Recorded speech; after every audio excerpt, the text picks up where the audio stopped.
The Deathworld Council chamber was built to intimidate. Its ceiling rose a kilometer high, supported by colossal black alloy pillars.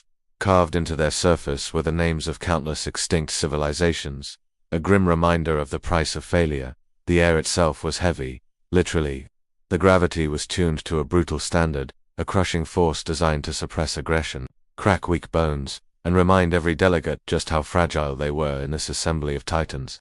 The assembled species sat in a tense, expectant silence. Scaled warlords from magma planets, whose very touch could melt steel, rested clawed hands on armrests forged from neutron stars.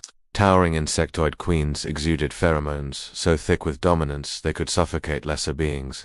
Ammonia-breathing leviathans, ancient and immense, floated in shimmering containment fields, their mere presence enough to paralyze minds with primal dread. This was the Deathworld Council, the undisputed ruling body of the galaxy's most dangerous, most lethal species. And today, they were waiting for humans. Finally, the grand doors hissed open, but what entered was not what they expected. There was no gleaming battle armor, no shimmering environmental suits, no ceremonial weapons crackling with energy. There were just 5 humans. They walked in wearing simple, almost plain t-shirts, rugged boots, and expressions that could only be described as amused. One of the council members, a being of crystal and light, hissed in sheer disbelief. "Are they malfunctioning?" asked High Warden Crass of the Iron Moons, his voice a low rumble like shifting tectonic plates. "Their attire offers no protection, none whatsoever." Another delegate, a silicon-based life-form, leaned forward, its many eyes blinking in sequence. "Perhaps," it rasped, "this is a ritual of submission, a display of their helplessness." The lead human, an older male with graying hair and a distinctively crooked smile, simply looked up at the towering council, his gaze sweeping across the rows of alien horrors. He raised a hand and gave a casual wave. "Hey," he said, his voice echoing slightly in the vast chamber. "Sorry, we're late. Traffic was a killer." This level of casualness was an insult, a test. Silently, the gravity field intensified, its pressure increasing with unseen malice. It was a subtle, silent test of strength. Several council members could be seen adjusting their personal stabilizers or clenching their mandibles to withstand the added strain. The humans, however, didn't even slow down. They walked toward their designated seats as if strolling through a park. One of them actually yawned, stretching his arms over his head. Another took a long sip from a battered metal water bottle and muttered to her companion, just loud enough to be heard, "Yeah, this place still gives me a headache." A stunned silence fell over the council. It was impossible. This level of gravity had crushed heavily armored delegates before. It had snapped bones, ruptured organs, and caused entire species to faint upon entry. Yet the humans sat down without any hesitation, no visible strain. Their postures were relaxed, their faces showing only mild boredom. And with those Smirks, High Warden Crass had seen enough. He slammed a massive claw into the obsidian floor, sending a spiderweb of cracks across its polished surface. "Humans," he boomed, his voice shaking the very foundations of the chamber. "You stand accused of destabilizing the galactic balance. By all rights, your species should not exist at this level of development." The human leader leaned back in his chair, which creaked under his weight, and crossed his arms. "Funny," he replied coolly. "We were told the same thing about airplanes a few centuries ago." Confusion rippled through the chamber. The analogy was lost on them. Crass ignored it and continued, his voice echoing with authority. "Your homeworld is classified as a Class 12 Deathworld. Extreme gravity, violent tectonics, an unstable chaotic climate. Apex predators lurking in every single biome, from the deepest oceans to the highest mountains." A human woman sitting next to the leader simply shrugged. "Sounds like home to us. You should have evolved slowly." Another council member, a reptilian general, snarled, its forked tongue flicking in agitation. "Cautiously, instead, you exploded across your entire planet in a mere 10,000 years, a blink of an eye on the cosmic scale." The humans exchanged glances, and a younger one with bright eyes grinned.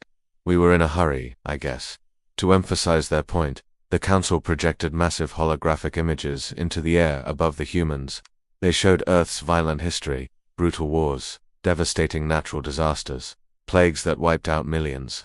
"You survived global extinction events," Crass said, his voice laced with a strange mix of accusation and awe. "Meteor impacts that boiled the seas, ice ages that buried continents, supervolcanoes that choked the sky." He paused, letting the final image linger, a mushroom cloud blooming over a ruined city. You even survived nuclear war. By your own hands. The human leader nodded slowly, his expression turning somber for a moment. Yeah, that one almost sucked. Silence. Utter profound silence. The Council's designated psychic observers, powerful telepaths who could shatter minds, tentatively reached out to probe the humans. They recoiled almost instantly, as if touching a star. One of them let out a pained shriek and severed the mental link, its body trembling. Within the human minds they found not a single, coherent thought, but a chaotic storm. Fear coexisting with humor, rage alongside creativity, stubbornness welded to hope. Every emotion, every contradiction was not just present but weaponized. It was a psychic landscape designed for survival at any cost. Crass's booming voice lowered, now holding a note of genuine curiosity. Why?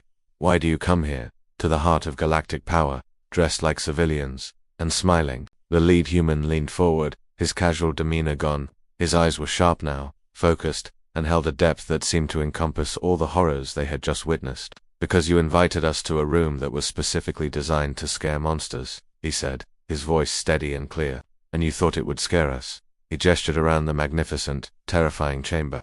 We grew up on a planet that actively tries to kill us every single day. The weather, the diseases, the animals, even each other. He glanced at a nearby gravity readout, which showed a number that would be fatal to most life forms. This is just a Tuesday. A murmur of genuine unease, of dawning comprehension, spread through the council. The human continued, we don't wear armor here because we don't need to prove anything to you. We're not here to threaten you. Another human, the woman who had spoken earlier, added with a widening smile, we're here to join. Crass stiffened, his entire massive frame going rigid. And if we refuse? The lead human simply shrugged, the casualness returning to his posture. Then we'll go back home, back to our death world. We'll keep exploring, keep adapting, keep surviving. His smirk returned, wider and more confident than before. And you'll see us again, sooner or later, everywhere. And in that moment, the council understood the terrifying truth. Humans weren't dangerous because they were strong or aggressive. They were dangerous because, after everything they had endured, nothing had ever truly broken them. Their spirit was forged in the crucible of a world that hated them,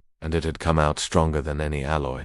After a long, heavy pause, High Warden Crass, the mighty ruler of the Iron Moons, slowly, formally, lowered his head in a gesture of respect. The Deathworld Council recognizes the sovereignty of humanity. As he spoke, the chamber lights dimmed in a formal sign of acceptance. The humans stood. One of them, a young man, casually adjusted his plain black t-shirt. Emblazoned across the chest in bold, white letters were two simple words, still alive. And as the five of them walked out, leaving the most terrifying species in the galaxy in their wake, the council sat in stunned silence. For the first time, they weren't wondering how to defeat a new, upcoming power. They were wondering how they had ever managed to survive without becoming them. Thank you so much for watching. If you enjoyed this story, don't forget to hit that like button, subscribe, and ring the bell so you never miss another journey into the cosmos. Let us know in the comments what you think the humans did next. We'll see you in the next one.